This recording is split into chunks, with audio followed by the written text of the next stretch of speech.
Peace and love, gamers and players. Colorwind here with a rundown of the OTK Games Expo for 2024. This is going to be a long one, so let's just get right into it. I have taken notes, and this is how I'm going to do this. I'm going to go through my notes and tell you everything that I saw at the conference and then give my opinion at the end.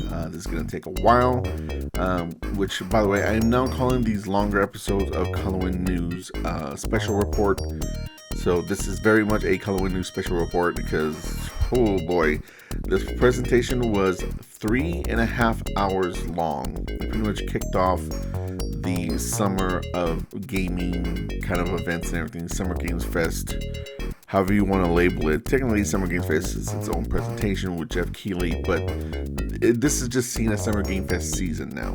Kicking things off, they had a music performance that was mostly just for shits and giggles. We kicked off with Lucky Tower Ultimate, which is a 2D puzzle platformer with flash-looking like graphics. Comes out August 24th for early access on Steam. Next was Athenian Rhapsody, which is kind of reminds me of kind of like a cross between Pokemon and Undertale. It has this 2D retro pixel graphic look, and it's coming to PlayStation 4, Xbox One, PC, and Switch. And it's out now. It's more specifically, it is an RPG. But it has just like animals that you have to capture and take care of in battle with, kind of like Pokemon, with the kind of a art style more reminiscent of Undertale. Solarpunk comes out in 2025 on early access, and it was kind of like it sort of looked like a mix between an RPG and Minecraft and maybe a little bit of a simulator. It's kind of hard to describe. Next, we had World's Worst Handyman, which comes out in December of 2024. It's an objective-based problem-solving kind of game. It's really wacky and everything like that. It looks like it'll be a lot of fun. Dark and Darker is a first-person survival fantasy game. It's free to play. It's out now. Next, we have Rah Rah Boom, which is supposed to be sort of like a brawler, but it kind of has combat that sort of reminds me of Mega Man Battle Network in that it's grid-based, and also it uses guns.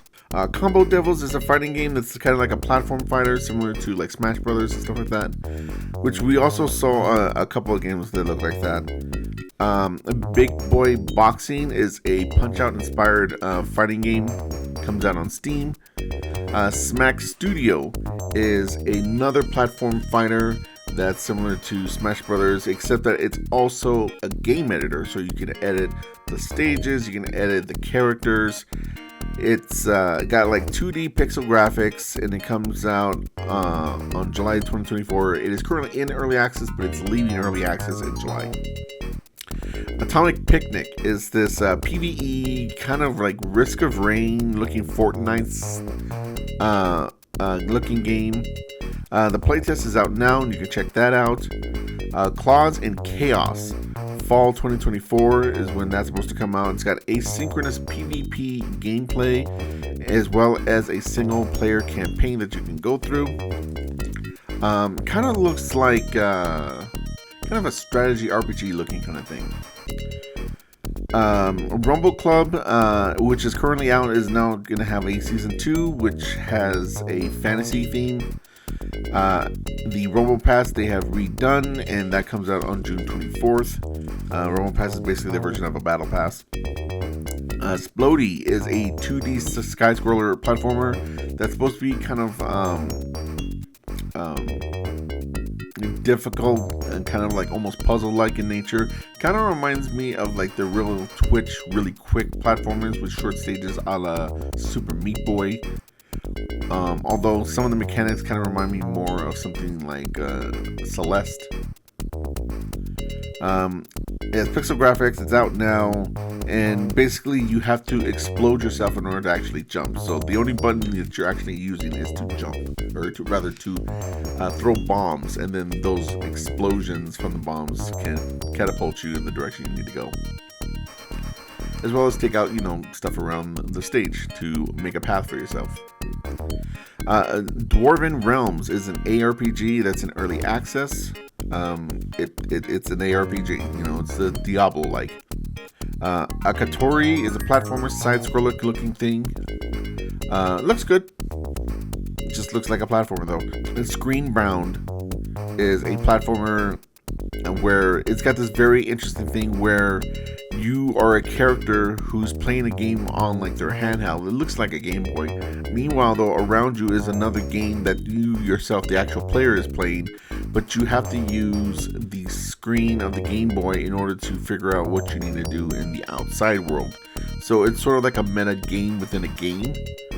Very interesting concept. Comes out on Steam. It should be noticed also that the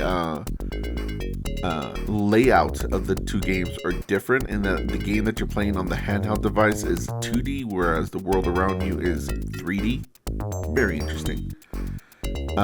Foul Damage is a 2D puzzle platformer with pixel graphics. You play as an egg, and you're very fragile, so you can only jump high or fall too much, or else you'll break and, kill yourself. That comes out September 13th of this year. Paper Clay is a 3D platformer that looks very fun. Comes out Q2 of next year. Grant Kirkhope, who is the composer of the soundtrack for Banjo-Kazooie and Donkey Kong Country, has also made the soundtrack of this game. You play as two characters, Chick and Nugget, similar to Banjo and Kazooie.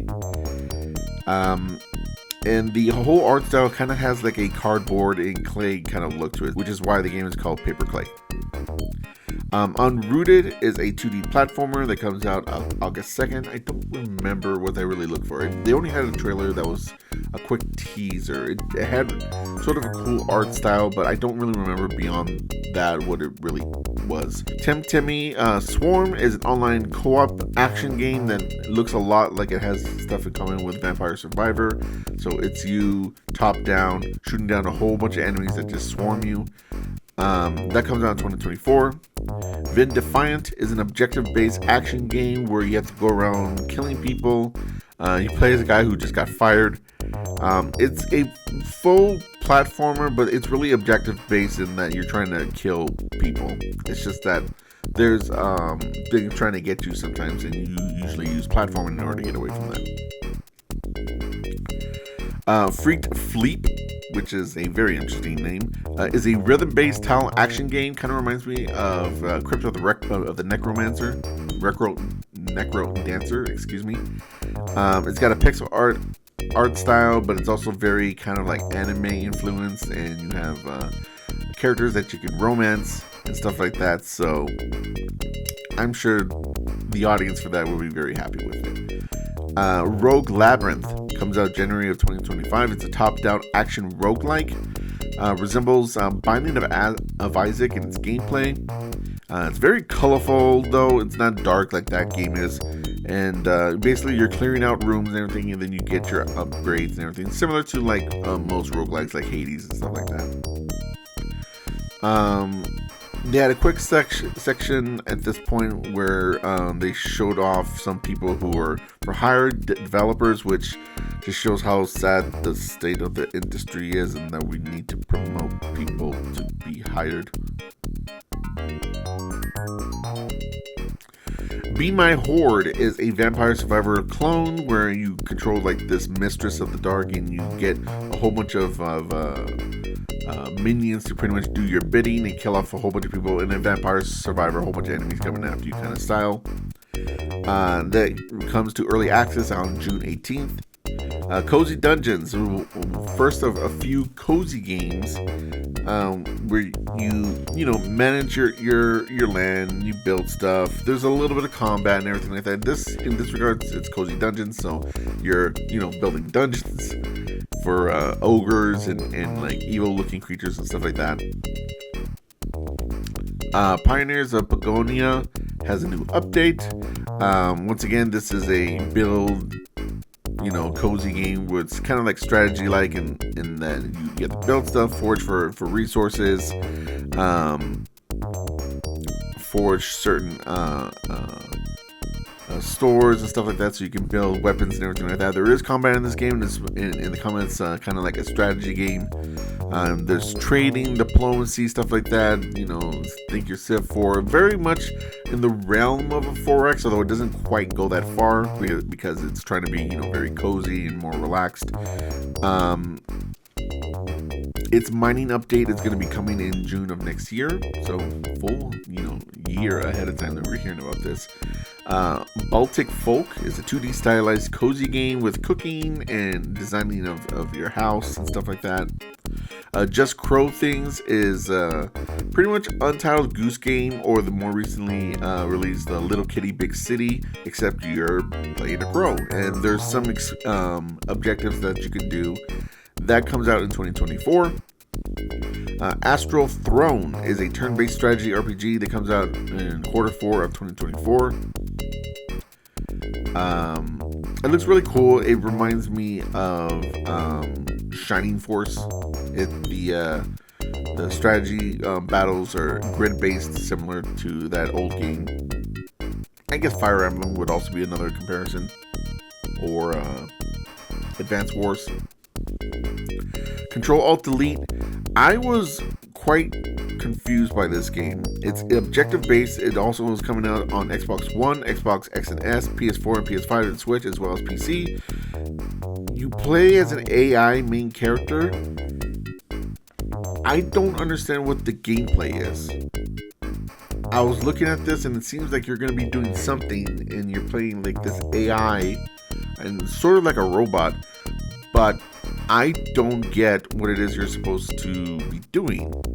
I guess complete the objective, but in what ways are you going to be accomplishing that? A little bit confusing on the messaging there. Pyrene is a deck building game that comes out in September of 2024. Not really my thing, but it's there for those who enjoy it. Pull Stay. Pull Stay is a wild ass game. So it's objective based, adventure strategy. Basically, it's a tower defense at the end of the day. But you are somebody like an otaku who has built their own robot, and you're preventing people from bothering you who try to come into your house. So you're setting up traps for them in your house. The whole thing is side-scrolling, oddly enough, even though all the models are in 3D. And it is just the weirdest freaking game I've ever seen. I kind of want to check it out, but Jesus Christ, it's a trip. Check out Pull Stay, which, by the way, that name does not give that game justice. It is so much stranger than the name. The Bazaar is a deck builder game that's also got kind of like an Overwatch hero aesthetic to it, in that the character that you pick will affect the deck that you're building. There's a closed beta that's going to be coming out in October of 2024.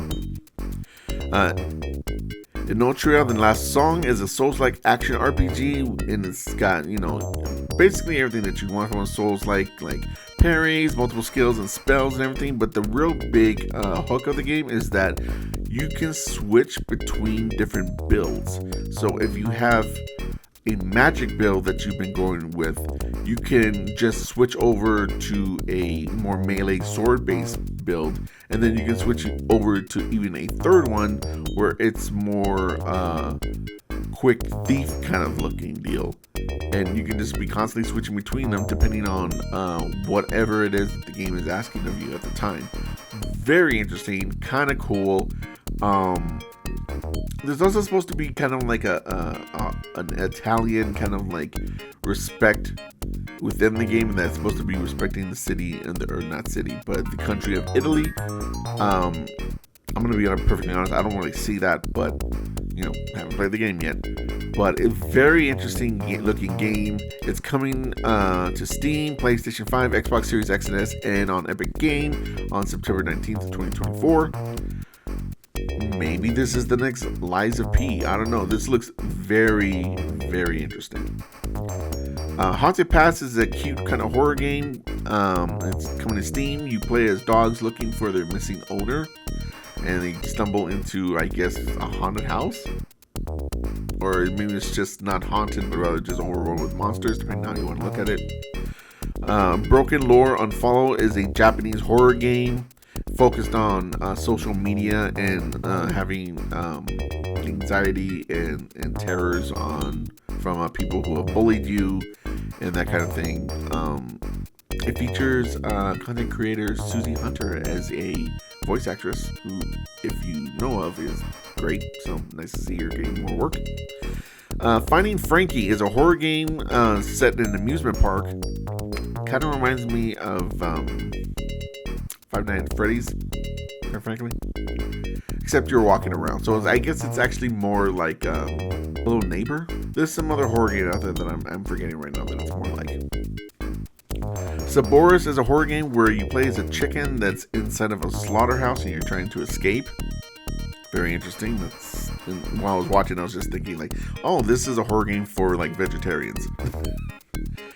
Once Human is an open world survival third-person shooter, and well, it has RPG mechanics. You have threats that you're going around and have to kill and scavenge for materials. There's also PvP mode within it, and there's a demo coming out June 10th. Beneath is a horror-themed first-person shooter. Comes out in Q1 of 2025 for Steam, PlayStation 5, and Xbox Series X and S. Wild Bastards is the follow-up to Void Bastards. And it's a first-person shooter with some more strategy elements to it because it depends on what characters that you pick. It has a lot in common with Overwatch. It's got a spaghetti space western theme to it. All the animations are in like a low frame rate. And in addition to what you're doing, what characters you pick, there's also like roguelite and strategy elements to the game. Kind of interesting. Betrayed is a first-person shooter that has a Overwatch and Among Us vibe, and that the characters that you pick matter, and that they have their own abilities, a la Overwatch.